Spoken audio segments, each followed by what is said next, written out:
Hello，大家好，我係月婷。今日咧，我哋嚟講下人類圖四大類型裏面嘅投射者。投射者喺四大類型裏面咧，係佔咗100% 裏面嘅22%。你會發覺投射者一般你見到喺人類圖嗰9個能量中心裏面咧，佢嘅 sacral 佢嘅薦骨中心係一定唔着色嘅。投射者咧喺四大裏面咧，佢有好多唔同嘅形式，好多嘅組合喺裏面嘅，而佢能量場亦都係最獨特，就叫做 focus and absorb， 即係我專注而吸收。大部分嘅投射者咧，去到好多嘅場合嘅時候咧，佢反而有時覺得唔係好自在嘅狀態。投射者本身咧策略，佢 strategy 寫住 waiting for invitation。喺早期嘅人際關係相處裏面咧，太中意俾好多嘅意見，而令到有好多嘅苦澀產生。好多人如果佢未 ready、未準備好嘅時候，你又提出意見，人哋會感覺到唔係好舒服。我曾經教過華德福嘅一班同學仔裏面咧，90%都係個投射者，只有一個係生產者，一個嘅 manifestor。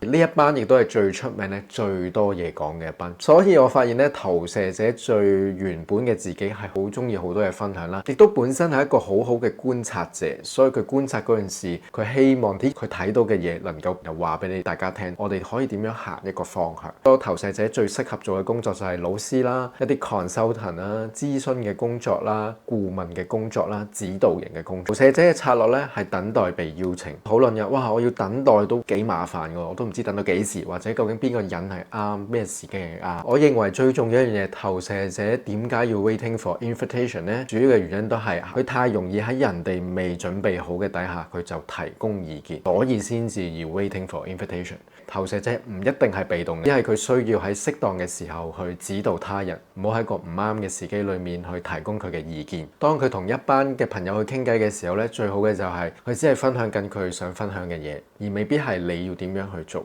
而喺分享個過程裏面，你會發覺有一日咧，呢班朋友咧會其中一位咧會記得你所講嗰樣嘢，然後有一日佢就會打俾你，同你講：喂，咦，我有呢件事發生，我不如揾你去幫手去做啊！咁樣好多時投射者都係因為咁嘅狀態下，佢得到好多嘅機會。你點樣透過你去純粹嘅分享，人哋見到你原來喺表達呢件事上邊，咦，有你一個新嘅睇法，亦都幾有意思、幾有感覺，往往會喺心目中記得你。當下俾到佢嘅一種智慧，然後去到某一日佢就會諗起你，然後就揾你出嚟。所以我哋成日都講咧，最啱去比喻投射者就係諸葛亮。劉備係三顧草廬嚟揾佢出嚟做一個軍師，佢唔會好似張飛同關羽咁咧走到去前線咧去打仗嘅。諸葛亮個特質就係佢喺後邊睇到成件事嘅策略應該要點樣做，然後提供俾劉備去行一個新嘅方式，同埋行一個新嘅策略。投射者亦都會好容易因為佢嘅薦骨係空白咧，而去尋求喺呢個物質世界裏面咧，我想要去得到一啲嘢，佢想搲住唔放。當我哋薦骨中心空白嘅時候，好似水向低流咁，佢嘅能量就會想去流去薦骨中心，就好容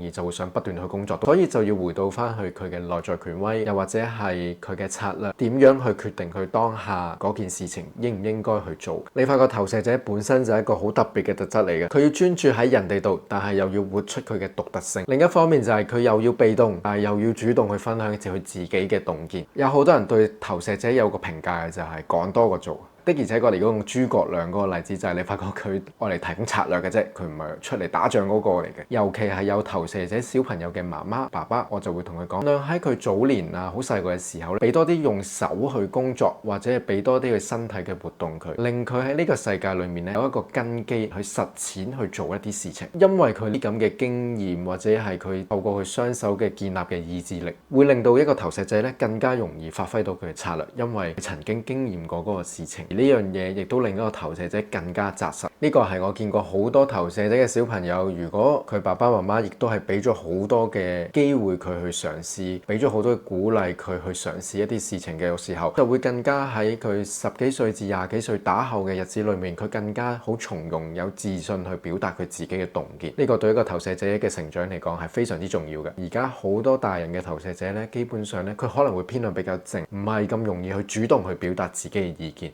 都係基於因為佢喺細個嘅時候受咗好多嘅唔同形式嘅制約，可能爸爸媽媽同你講你講呢樣嘢啱唔啱㗎？可能爸爸媽媽、父母對於投射者亦都會覺得佢有太多嘅意見，然後佢未做過嘅時候，會俾咗好多限制或者管制佢哋。我認為如果面對一個投射者嘅小朋友，最好嘅策略就係讓佢去分享多啲，鼓勵佢多啲，將佢嘅心裏邊嘅想法或者感受，令到佢成長嘅時候會有更加多嘅自信喺裏面，更加多嘅機會可以去透過自己嘅能力去分享一啲嘢俾人。我自己本身都係投射者，所以我嘅感受就係父母亦都有好多嘅因素影響到我喺細個時候唔係咁容易去表達自己，未必識得去表達自己感受同想法。但係我大個咗之後，透過好多唔同嘅經歷，我先開始可以展現到我投射者個特質。所以我更加好想同好多投射者父母講，嘗試鼓勵多啲佢哋表達佢哋真實嘅想法同埋感受。投射者咧本身都分開咗3大類型嘅。第一個類型咧就係頭腦型嘅投射者。頭腦型嘅投射者咧會發覺佢嘅頭腦中心啦、邏輯中心同埋喉嚨中心，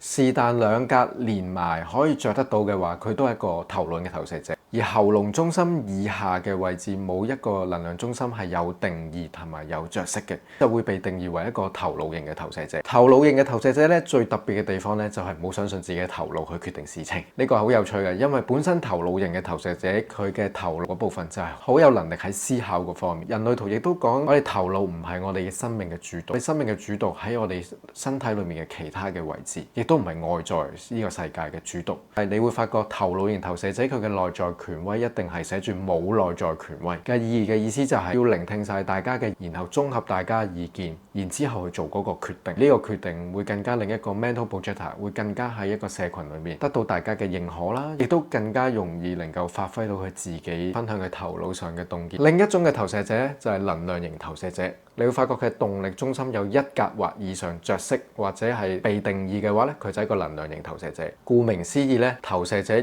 佢既冇薦骨中心，但係佢有其他嘅動力去促使佢做一啲嘢。我本身亦都係個能量型投射者嚟嘅，我嘅動力中心有2格，一個就係情緒中心，另一個就係 ego center、will center 意志力中心。即係意味著咧，我嘅動力好多時嘅來源咧，都係好相信某一啲嘅價值啦，或者係我嘅情感嘅渲染力。我覺得嗰樣嘢我好喜愛嘅時候，我就會好想去做，而產生一種動力。所以對於一個能量型嘅投射者，有陣時佢都會覺得好攰，因為咧你會發覺其餘嗰3個動力中心咧係冇薦骨中心咁有持久力。一旦能量型嘅投射唔為意嘅時候，就好容易內耗。第3種類型嘅投射者係叫經典型投射者 （Classic Projector）。喺佢成個圖裡面咧，冇一個動力中心係着色。佢個圖裡面咧就係喉嚨中心以下咧冇一個動力中心係着，而有其他嘅中心佢都有着色嘅話咧，就係屬於經典型嘅投射者。我往常見到嘅經典型嘅投射者咧，通常因為佢動力中心唔着咧，你都發覺佢會比較平和啲啦，比較唔會咁快去主動提供自己嘅想法俾人。所以我發覺經典嘅投射者好多時能夠活出咧，都係因為有唔同嘅人睇見佢嘅能力，站喺一個好重要嘅崗位裏面。經典型嘅投射者更加需要多啲耐力同埋時間咧，去等待一個適合嘅人啦，去令自己嘅天賦能夠好好嘅發揮。而經典型嘅投射者亦都係最容易感受到人哋嘅感受、人哋嘅情緒，所以有陣時經典嘅投射者要更加注意自己身體，因為如果一旦唔覺意咧，就好容易受人哋嘅感受、情緒各方面嘅影響，而令自己嘅身體免疫力系統會有所內耗。所以佢哋生命上面咧最重要就係究竟佢同咩人互動，呢個對佢嚟講就有一個好大嘅影響。而當佢係一個好好狀態嘅時候，你見到經典型嘅投射者就更加能夠去觀察到一啲唔同人嘅需要，亦都更加有一種覺察到他人嘅能量場